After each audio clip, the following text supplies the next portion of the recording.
Hello po, Herman Buelbapoli. Ano ang mangyayari sa katawan mo kung tubig na lang ang inumin mo at hindi ka na inom ng mga soft drinks, mga 3-in-1 coffee, at iba pang mga matatamis na inumin ayon ito sa pahayag ni Dr. Willie Ong.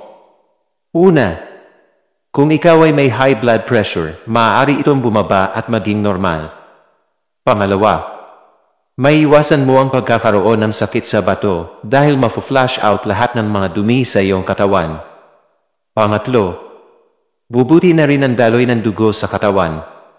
Pang-apat, kung may problema ka man sa iyong tiyan, unti-unti na itong mawawala dahil tubig na lang ang iyong iniinom.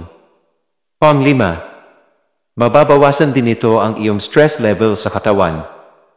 Pang-anim, unti-unti na din gaganda ang iyong balat. Pang-pito, mas bubuti ang kalusugan ng iyong puso. Tandaan, ang pag-inom ng sapat na tubig ay may malaking epekto sa ating kalusugan, kaya iwas-iwasan mo na ang mga nakakasamang inumin na yan. Ingat po palagi. God bless po.